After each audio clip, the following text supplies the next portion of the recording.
देखो बच्चों, आज हम कौन सा चैप्टर पढ़ने वाले हैं? माइक्रो ऑर्गेनिज्म, फ्रेंड एंड फो। ये हमारा सेकंड चैप्टर है साइंस का, क्लास 8 का, जिसे हम क्या करने वाले हैं बेटा? आज स्टार्ट करने वाले हैं। ठीक है, माइक्रो ऑर्गेनिज्म। पहले तो मतलब चैप्टर पढ़ने से पहले ना साइंस में हमें चैप्टर का नाम समझना होता है कि एक्चुअल में अगर इस चैप्टर का नाम यही पढ़ा है तो क्यों पढ़ा है, what the reason behind it. कि अगर चैप्टर का नाम माइक्रो ऑर्गेनिज्म, चैप्टर का नाम लाइफ था, मतलब लाइफ के रिगार्डिंग चीजें पढ़ते हैं। अगर चैप्टर का नाम माइक्रो ऑर्गेनिज्म है तो पहले समझना पड़ेगा ना कि व्हाट इज माइक्रो ऑर्गेनिज्म, तभी तो हम चैप्टर के बारे में समझ पाएंगे। वैसे मैंने आपको एक इंट्रोडक्शन दिया था, मैं आपको दोबारा एक इंट्रोडक्शन दूँ। तो पहले सबसे पहले क्या समझते हैं हम कि माइक्रो ऑर्गेनिज्म क्या होता है। कौन बताएगा माइक्रो मतलब क्या होता है? माइक्रो मतलब क्या होता है बताओ? माइक्रो मतलब क्या होता है? छोटा होता है। ठीक है, तो माइक्रो मतलब क्या होता है? छोटा। और ऑर्गेनिज्म मतलब जीव। तो ऐसे जीव जो बहुत ही कैसे होते हैं? छोटे होते हैं, जिसे हम क्या बोल देते हैं? Micro organism. अब यहाँ पे नाम पे माइक्रो मतलब छोटा और ऑर्गेनिज्म मतलब जीव। तो ऐसे जीव जो बहुत ही ज्यादा छोटे होते हैं जिसे हम क्या बोल देते हैं? Micro organism. मैक्रो होता तो बहुत बड़े। तो माइक्रो ऑर्गेनिज्म ऐसे ऑर्गेनिज्म होते हैं जो बहुत ही कैसे होते हैं? छोटे होते हैं। अब आगे टर्म है फ्रेंड एंड फो। क्या लिखा हुआ है? मतलब वो हमारे दोस्त भी हो सकते हैं और वो हमारे क्या हो सकते हैं? दुश्मन भी हो सकते हैं। ठीक है, अगर वो हमारे दोस्त हैं, मान लो अगर कोई माइक्रो ऑर्गेनिज्म है और अगर वो हमारे दोस्त हैं तो वो हमारे लिए फायदेमंद होंगे, और अगर वो हमारे दुश्मन है तो इसका मतलब क्या होगा? वो हमारे लिए बीमारियां कॉज कर रहे होंगे। तो अगर कोई माइक्रो ऑर्गेनिज्म तुम्हारा दोस्त है तो वो तुम्हारे लिए फायदेमंद होगा, और अगर कोई माइक्रो ऑर्गेनिज्म को डिजीजेस कॉज कर रहा है तो वो मेरे लिए क्या है? एनिमी है, फो है। तो मतलब क्या होता है? एनिमी। FOE, फो मींस एनिमी। क्या चैप्टर का जो टर्म दिया गया है वो आपको क्लियर है? यस और नो? ठीक है, जब क्लियर हो जाए मैं पूछूं तो आप यस में जवाब दे दिया करो। क्या क्लियर है सबको? यस। ठीक है, तो अब हम क्या पढ़ने वाले हैं? चैप्टर के बारे में। जो टर्म दी गई है माइक्रो ऑर्गेनिज्म, वो क्या होता है? आओ समझते क्या होता है। मैंने लाइन बाय लाइन कुछ नोट्स लिखे हैं इंपॉर्टेंट, ये हर बच्चे को उसके बारे में पता होना चाहिए। इतनी बात समझ आएगी। तो सबसे पहली चीज देखते हैं माइक्रो ऑर्गेनिज्म के बारे में। मैंने यहाँ क्या लिखा है पहले से रीड करते हैं। रीड करो भाई, हम सिंह से क्या लिखा है? जोर से बोलो, जोर से। ठीक है, can not be seen by naked eye. मतलब कैन नॉट बी सीन मतलब कि से नहीं देखा जा सकता। नेक्ड आई मतलब अपनी डायरेक्टली अपनी आंखों से। हमें इसे देखने के लिए माइक्रो मतलब छोटा होता है। छोटा मतलब बहुत छोटा है, कि इतना छोटा है कि इसे आप डायरेक्टली ना अपनी आंखों से नहीं देख सकते। इसे देखने के लिए आपको किसी ना किसी चीज का इस्तेमाल करना पड़ेगा। You have to use something to see the microscope. आपको माइक्रोस्कोप को मतलब इस्तेमाल करना पड़ेगा। क्या देखने के लिए? इसका इस्तेमाल करोगे बेटा फिर इसके लिए माइक्रोस्कोप। अगर आपको मुझे किसी को भी माइक्रोस्कोप को देखना है, क्या पता मेरे हाथों में भी बहुत सारे माइक्रोस्कोप हो, कोई बड़ी बात नहीं है। आपके भी होते हमें दिखेंगे ही नहीं। हो सकता है मैंने मान लो किसी गंदी जगह हाथ रख दिया, या मेरे कपड़े पे मान लो बैक्टीरिया वगैरह से मैंने हाथ रख दिया, तो कहाँ गए? मेरे हाथों पे आ गए ना। पर क्या मुझे दिख रहा है कि मेरे हाथों में कितने बैक्टीरिया हैं? क्या आपको पता लग रहा है कि आपके पैरों में, आपके हाथों पे, आपके चेहरों पे कितने बैक्टीरिया मौजूद है? नहीं पता। तो ये माइक्रो ऑर्गेनिज्म इतने छोटे होते हैं जो हमें नेक्ड आई से नहीं दिखते। इन्हें देखने के लिए हमें किसका इस्तेमाल करना पड़ता है? माइक्रोस्कोप का इस्तेमाल करना। तो मैंने सेकंड लाइन शायद यही लिखी है और थर्ड लाइन भी यही है। इस लाइन का मतलब क्लियर, सेकंड लाइन का मतलब क्लियर। वेरी वेरी स्मॉल मतलब बहुत ज्यादा छोटे होते हैं। Seeing with the help of microscope. इसको आप किसकी मदद से देख सकते हो? माइक्रोस्कोप। और ये बहुत ही क्या होते हैं? Found as. ये कैसे पाए जाते हैं? अच्छा, मैं ह्यूमन नहीं हूँ, क्या मेरी कोई दूसरी बॉडी है मेरे बगल में? नहीं है ना। तो मतलब मैं तो सिंगल पाई जाती हूँ। कैसे पाई जा रही हूँ? सिंगल है ना, मेरी पूरी बॉडी एक ही है। कुछ बच्चे ऐसे भी होते हैं जिनकी बॉडी जुड़ी हुई होती है और बहुत ही रेयर से। तो बैक्टीरिया वगैरह जो भी माइक्रो ऑर्गेनिज्म होते हैं वो सिंगल सेल भी हो सकते हैं या ग्रुप में हो सकते हैं। कैसे हो सकते हैं? तो बैक्टीरिया जो भी माइक्रो ऑर्गेनिज्म है वो किस तरीके से पाया जा रहा है, उसका हैबिटाट कैसा है, मतलब कहाँ रह रहा है एक तरीके से, और कैसे पाया जा रहा है? सिंगल सेल है या ग्रुप ऑफ सेल में पाया जा रहा है? तो ये दोनों तरीके से पाया जा सकता है। It can be found as single cell और it can be found in clusters. Clusters क्या होता है? Group of. क्लस्टर्स क्या होता है? मतलब एक बैक्टीरिया ना होकर हजारों बैक्टीरिया एक साथ पाए जाएंगे, तो उसे हम क्या बोल देंगे बेटा? क्लस्टर बोलेंगे। क्या बोल देंगे? ठीक है, तो मैंने क्या लिखा है? Found as single cells and the next one is cluster की फॉर्म। क्लस्टर क्या होता है? क्या आपको पहली लाइन, दूसरी, तीसरी और चौथी लाइन एकदम अच्छे से क्लियर है? मैंने पांचों पॉइंट में कुछ लिखा है। कॉस्मोपॉलिटन। क्या लिखा है? कॉस्मोपॉलिटन नहीं होता, पॉलिटन। कॉस्मो कॉस्मोपॉलिटन क्या होता है, किसी को पता है? ठीक है, कॉस्मोपॉलिटन का मतलब होता है फाउंड एवरीवेयर। इसका मतलब हवा में, पानी में, धरती में, गर्मी में, सर्दी में, हर जगह पाया जाता है। चाहे एनवायरनमेंट कितना ही ठंडा हो, चाहे एनवायरनमेंट कितना ही गर्म हो, चाहे हवा हो, चाहे पानी हो, चाहे मिट्टी हो, आपको हर जगह मिलेंगे। मतलब माइक्रो ऑर्गेनिज्म जो होता है बेटा वो हर जगह पाया जाता है, चाहे आपकी हवा है, चाहे आपकी मिट्टी है, चाहे आपकी पानी है। तो कॉस्मोपॉलिटन मतलब क्या होता है? ऐसे ऑर्गेनिज्म मतलब ऐसे जीव जो कहाँ पाए जा रहे हैं, हर जगह पाए जा रहे हैं। ठीक है, बियॉन्ड योर इमेजिनेशन, आप इतना सोच भी नहीं सकते ना, वहाँ वहाँ भी प्रेजेंट है। बात समझ आ रही है मेरी? तो मतलब कि जो ये माइक्रो ऑर्गेनिज्म है हर जगह पाया जाता है, इसीलिए हम इसे क्या बोल देते हैं? Who are cosmopolitan? Microorganism are cosmopolitan. Microorganism जो टाइप की बात करें, माइक्रो बैक्टीरिया भी है, फंगस भी है, प्रोटोजोआ भी है और अलगई भी है। इतनी बात क्लियर? ठीक है, 4 ही होते हैं वैसे तो बेसिकली। वायरसेस को ऐड इसलिए नहीं करते क्योंकि बहुत सारे कैरेक्टर क्या करता है, अलग से होता है, क्योंकि वो खुद क्यों करता है, अगर वो बाहर है ना ह्यूमन बॉडी के तो वो डेड है, और जैसे ही हमारे अंदर आएगा वैसे क्या हो जाएगा, वो हो जाएगा। लेकिन बाकी सारे तो ऐसे नहीं फीचर्स हो करते, बाकी सारे बॉडी के बाहर रहते भी कैसे रहते हैं, लिविंग ही रहते हैं। ठीक है, अब इधर पढ़े अगला पॉइंट। अच्छा, ये पॉइंट भी क्लियर। अब यहाँ क्या लिखा जरा पढ़ो, कैन टॉलरेट, आगे रीड करो, कौन रीड करेगा इसे? जोर से बोलो जो भी रीड कर रहा है, करो। Can tolerate extreme condition by forming fast cover. Cyst cover. ठीक है, अब सुनो मैंने क्या बोला, can tolerate extreme condition. What do you mean by extreme condition बेटा? एक्सट्रीम कंडीशंस क्या है? और सब कितना भी ना, क्या एक्सट्रीम मतलब होता है कोई भी टेम्परेचर एकदम अपने पीक पे पहुंचा हो, एकदम ज्यादा है, गर्मी एकदम ज्यादा हो सकती है, ठंडापन एकदम ज्यादा हो सकता है, तो ये किसी भी कंडीशन को सर्वाइव कर जाते हैं, कंडीशन को झेल जाते हैं। क्या कर जाते हैं? It can tolerate any extreme condition, मतलब ज्यादा गर्मी को भी झेल जाएंगे और ज्यादा सर्दी को भी झेल जाएंगे। पर कैसे कैसे झेलते हैं? अपने आस पास ना एक कवरिंग बना लेते हैं। क्या बना लेते हैं? एक, जिसे हम क्या बोल देते हैं? सिस्ट बोल देते हैं। क्या बोल देते हैं? क्या बोल देते हैं? सिस्ट बोल देते हैं। तो मान लो अगर ये आपका कोई भी बैक्टीरिया है, क्या है ये, और अगर ये बैक्टीरिया है और मान लो इसको बहुत गर्मी वाला माहौल मिल गया, ठीक है, तो ये क्या करेगा, अपने आसपास एक ऐसी कवरिंग बना लेगा। क्या बना लेगा अपने आसपास? एक, इस कवरिंग को ही हम क्या बोल देंगे? सिस्ट।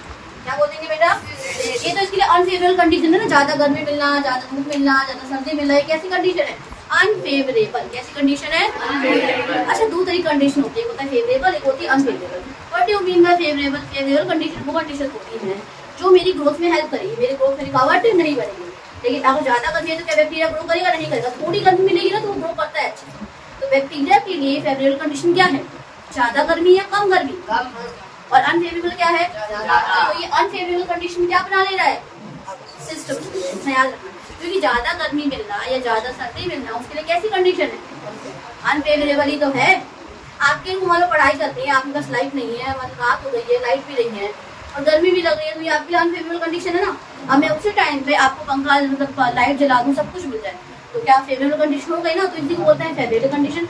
जो हमारे काम में मदद कराए वो फेवरेबल कंडीशन है। वो condition which are required to do our any work या to do something that is your favourable condition, और दोज व्हिच स्टॉप्स और prevent from being doing to your work, उसे हम क्या बोल देंगे? Unfavourable condition. जो आपको काम करने से रोकता है, आपको ग्रोथ करने से रोकता है, इसे हम कैसी कंडीशन बोल देते हैं? अनफेवरेबल। ओके, ये वाला पॉइंट भी सबको क्लियर? ठीक है।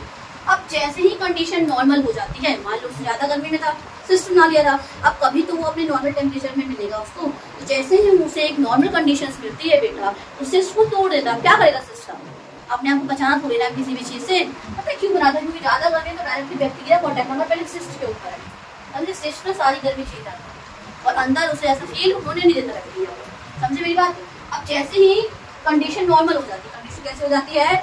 नॉर्मल हो जाती है, सिस्ट टूट जाता है और बैक्टीरिया दोबारा से क्या करने लग जाता है? ग्रो करने लगता है। बैक्टीरिया की बात नहीं कर रही, एल्गाई भी करता है ऐसा, सब कोई ऐसे करता है, फंजाई भी ऐसे ही करता है, प्रोटोजोआ भी ऐसे ही करता है। मतलब इन चारों को जब भी अनफेवरेबल कंडीशन मिलेगी, ये अपने आसपास बेटा क्या बना लेंगे? एक सिस्टम बना लेंगे।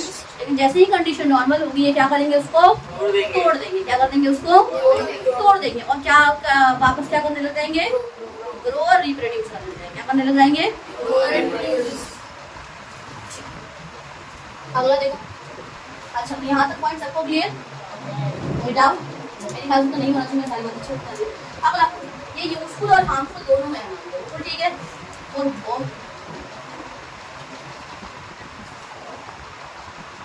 और समझो मैं यहाँ पे मैंने क्या किया, हमारे लिए वो काम के भी हैं और हमारे लिए वो नुकसानदायक भी है। जैसे हम इससे एंटीबायोटिक बना रहे हैं तो काम की है, वैक्सीन बना रहे हैं तो यूजफुल है कि नहीं है? पता है आपको, बहुत सारे उनका इस्तेमाल करते हैं। जो आइसक्रीम के जो फ्लेवर वगैरह देखे हैं, वनीला फ्लेवर मिल रहा है आपको, ये सब किसकी वजह से मिल रहा है? ये भी आपको माइक्रो ऑर्गेनिज्म की वजह से ही मिलता है। जेलीज खाते हो, वो भी किसकी वजह से बना है? एल्गाई की वजह से। किसकी वजह से बना है? और खुद सोचो ना, वो जेली इतना पानी जैसा, वो पानी नहीं होता, मतलब देखिए ना पूरा फ्लूइड तो नहीं होता ना, पूरा सॉलिड होता है। देखते ना वो ऐसे थोड़ा डार्क नहीं होता। जेली नहीं खाई कभी किसने? जेली तो खाई होगी ना, देखा ना क्या वो पूरा सॉलिड होता है? नहीं। क्या वो पूरा लिक्विड होता है? नहीं। ये बनाने में हेल्प किसका है? एल्गाई का। जिसका है पढ़ाऊंगे मुझे सब कुछ पढ़ाऊंगी, ठीक है। और एक और चीज, जो आप ब्रेड खाते हो, इतना सॉफ्ट ब्रेड होता है, वो भी इसमें भी किसका हाथ है? माइक्रो ऑर्गेनिज्म का ही हाथ। अब एक और चीज बताऊँ, वो जो वहाँ टेबल में पहुंचे होते हैं, जो अल्कोहल या दारू पी रहे होते हैं, उसको बनाने में किसका हाथ है? माइक्रो ऑर्गेनिज्म का ही हाथ। किसका हाथ है? मतलब ये हमारे काम की कैसे भी बहुत सारी चीजें बनाने, कफ सिरप बनती है, कफ सिरप बनती है, उसमें भी किसका रोल है? समझ रहे हो? मतलब बहुत सारी चीजों का किसका इस्तेमाल हो रहा है? कफ सिरप में डायरेक्टली तो नहीं है, पर उसके अंदर थोड़ी बहुत अल्कोहल होती है कफ सिरप में। तो अल्कोहल किसने बनाई एक्चुअली? माइक्रो ऑर्गेनिज्म बनाई। और फिर वो किसमें यूज हुई? कफ सिरप वगैरह बनाने में, जेलीज में, पुडिंग में, आइसक्रीम बनाने में, कर्ड बनाने में।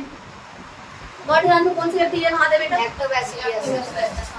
तो क्या बैक्टीरिया हमारे काम के नहीं है? पर वो बीमारी भी करते हैं, बीमारी करते हैं तो हमारे लिए हार्मफुल है, और हमारे काम आ गए तो हमारे लिए वो यूजफुल है। इतनी बातें क्लियर? इतना समझ में कोई दुख दर्द पीड़ा है, कष्ट नहीं है ना? लास्ट टाइप देखो, ये 4 टाइप के होते हैं। वायरस को हटा के चारों टाइप के होते हैं, bacteria, fungi, protozoa, and next one is algae. तो क्या ये चारों टाइप अच्छे से क्लियर? मतलब मैंने आपको ना एक माइक्रो ऑर्गेनिज्म का ब्रीफ, एक बढ़िया सा पूरा एक आइडिया दे दिया, क्या होता है, कहाँ रहता है, रहने के लिए बात आएगी तो कहीं भी रह सकता है, लैंड, वाटर, एयर, कैसे भी फॉर्म में क्या कर सकता है, सर्वाइव कर सकता है। ये मोड ऑफ रिप्रोडक्शन सेक्सुअली भी कर सकता है और एयर सेक्सुअली भी कर सकता है। कैसे कर सकते हैं? दोनों तरीके से, सेक्सुअली भी कर सकते हैं और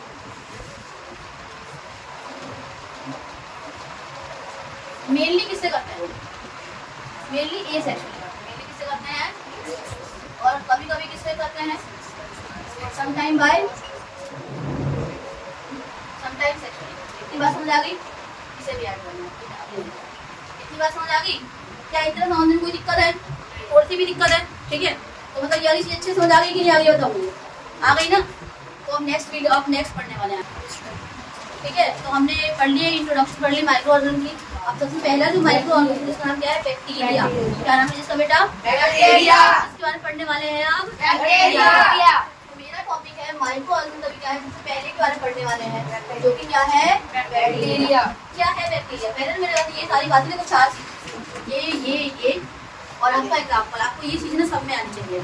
आप एक पल के लिए रिप्रोडक्शन भूल जाओ, मतलब ये भूल जाओ, सेल टाइप, कोई दिक्कत नहीं है। एडिशनल फीचर भूल जाओ, कोई दिक्कत नहीं है, लेकिन जो आपसे क्वेश्चन पूछा जाएगा वो 4 पूछा जाएगा, ये और आपका एग्जाम्पल। आपको ये हर चारों के चारों या पांचों के पांचों को क्लियर होना चाहिए, ठीक है। कैसे रिप्रोड्यूस करता है, कैसे खाना बनाता है, सिंगली पाया जाता है कि मल्टी सेलुलर पाया जाता है, आपको ये याद करना ही करना है, ठीक है। अब सेलुलर ऑर्गेनाइजेशन का पहले मतलब समझते ही आता है।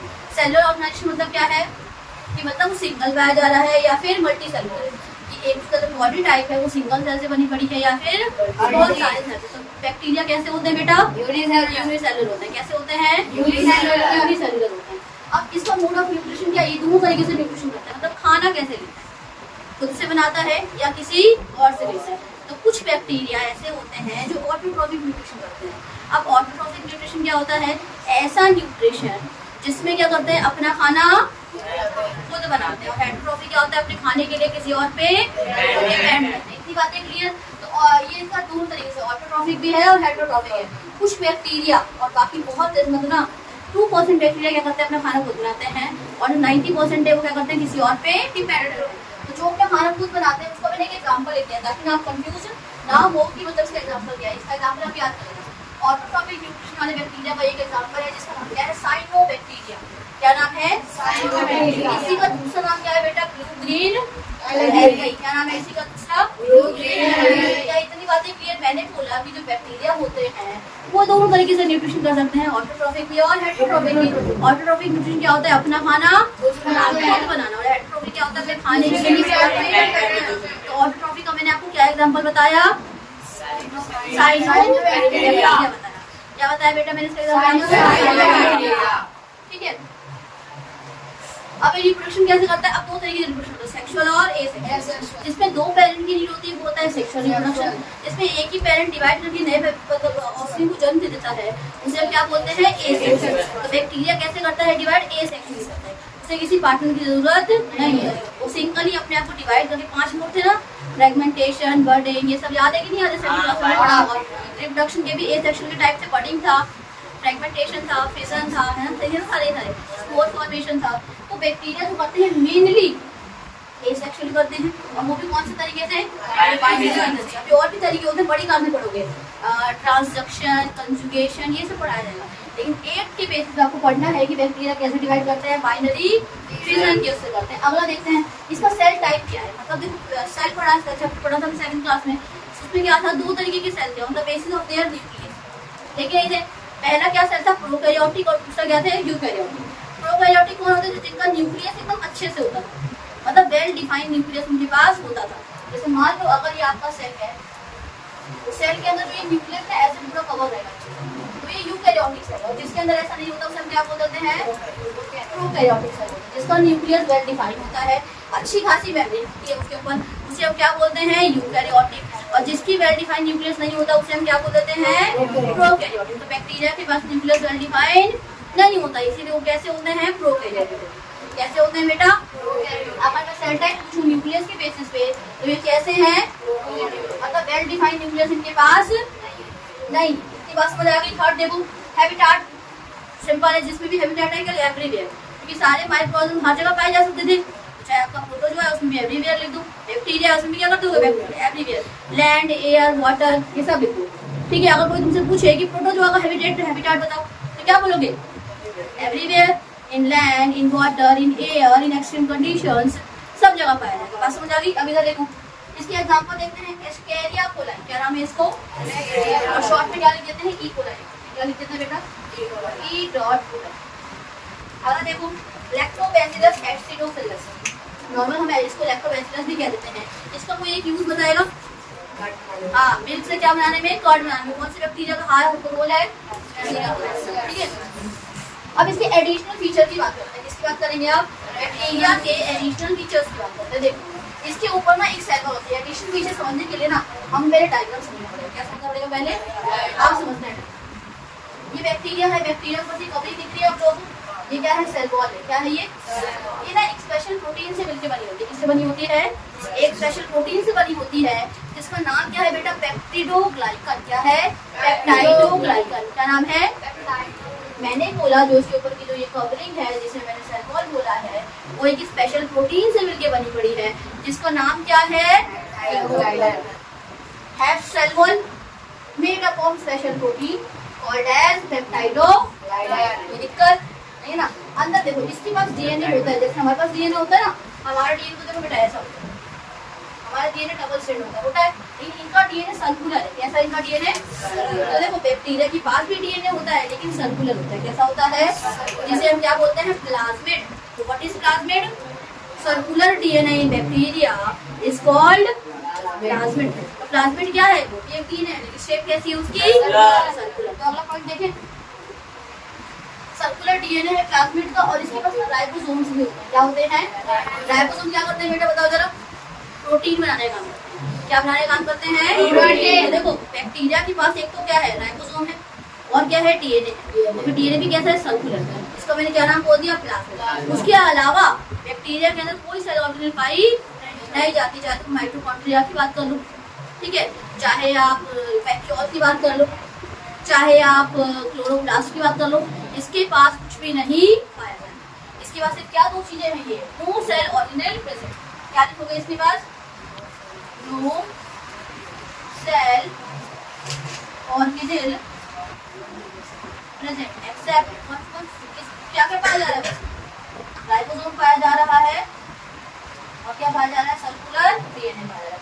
ये इसका साइटोप्लाज्म है। और देखो इसको मूवमेंट करा बैक्टीरिया को एक जगह, देखो मेरे पास एक जगह दूसरी जगह जाने के लिए क्या है, पैर है ना, आप लोगों के पास भी पैर है ना, लेकिन बैक्टीरिया कैसे जाएगा, उसके पास तो पैर तो होता नहीं है, लेकिन उसके पास कुछ धागा नुमा स्ट्रक्चर होते हैं, थ्रेड लाइक स्ट्रक्चर होते हैं, जिसे हम क्या बोल देते हैं, फ्लैजिला। क्या बोल देते हैं, उस फ्लैजिला की मदद से वो क्या करता है, मूवमेंट करता है। क्या करता है, क्या करता है, बैक्टीरिया के पास क्या होता है, फ्लैजिला होता है, इसकी मदद से बेटा वो क्या कर रहा है, ये पॉइंट में कहते हैं फ्लैजिला को लोकोमोशन होता है, एक जगह से दूसरी जगह जाना, मूवमेंट मतलब अपनी जगह पे। मैं एक्चुअली तो ये लोकोमोशन है, अब मैं अपनी जगह पे खड़े होकर अपने हाथों को ऐसे करें तो ये मूवमेंट है, ठीक है। और इतनी बात समझ आ गई अच्छे से एकदम। देखो क्या होता है, कैसे होता है, क्या क्या टाइप है, क्या क्या साइज है, साइज से क्लियर, मुझे एग्जांपल दीजिए एकदम अच्छे से, ठीक है।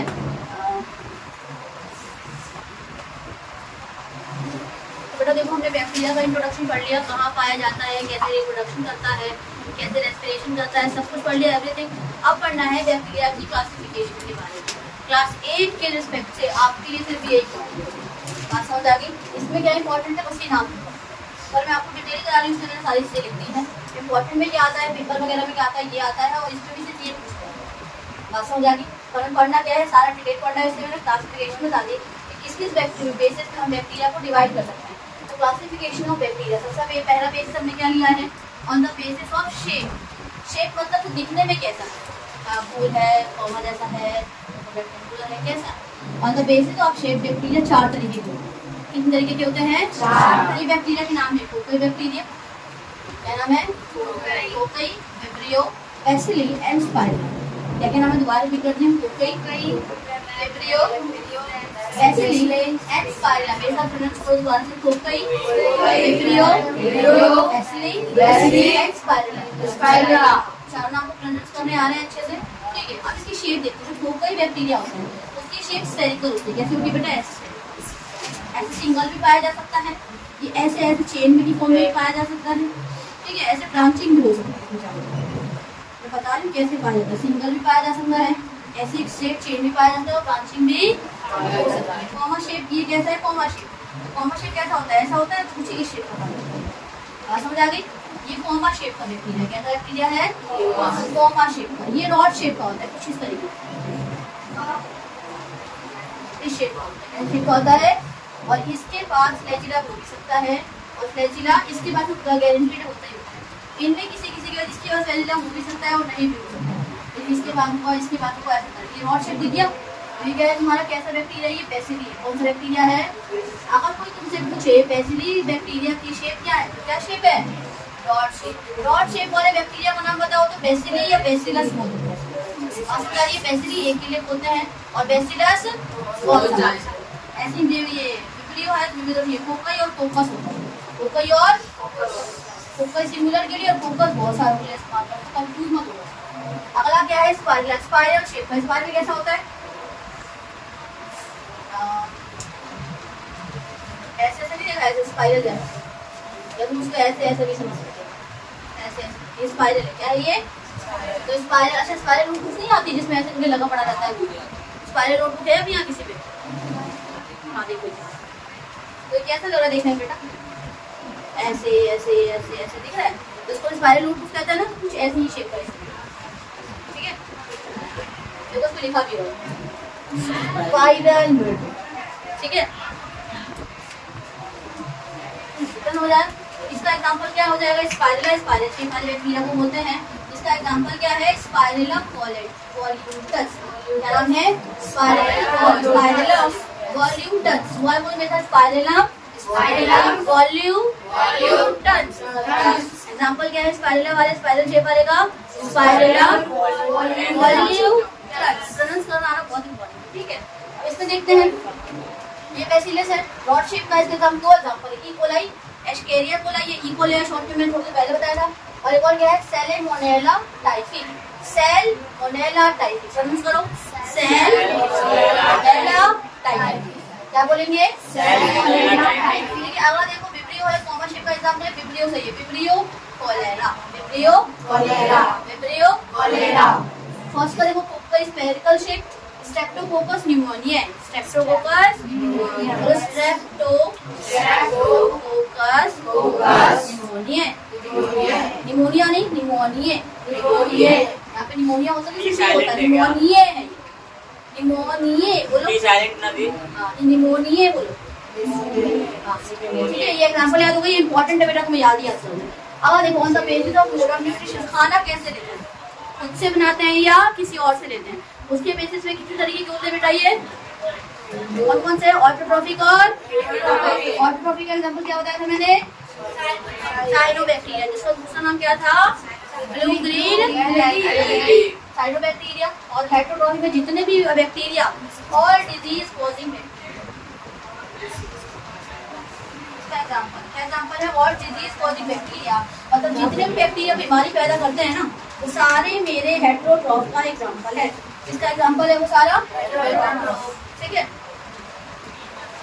अब on the basis of mode of respiration, कि वो कैसे रेस्पिरेशन करते हैं, ऑक्सीजन की प्रेजेंस में, ऑक्सीजन की एब्सेंस में। देखो रेस्पिरेशन में दो तरीके की, कौन सी होती है, एरोबिक रेस्पिरेशन, और दूसरी कौन सी बेटा, एरोबिक कौन सी होती है, जो उसमें ऑक्सीजन की जरूरत होती है, और एनएरोबिक ऑक्सीजन की जरूरत नहीं होती। तो दोनों तरीके से करते हैं, करने वाले कौन कौन से, एरोबिक मतलब in the presence of oxygen, anaerobic मतलब साइंस क्लास में पढ़ा था ना, मैंने पढ़ाया था आपको।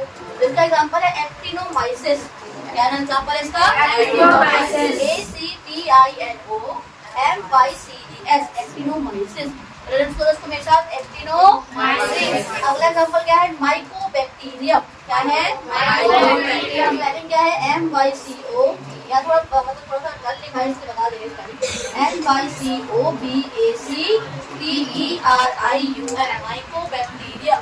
क्या नाम है इसका, माइकोबैक्टीरियम। अगर आपसे पूछे कि माइकोबैक्टीरियम कैसे रेस्पिरेशन करता है, तो कैसे करता है, एनएरोबिक।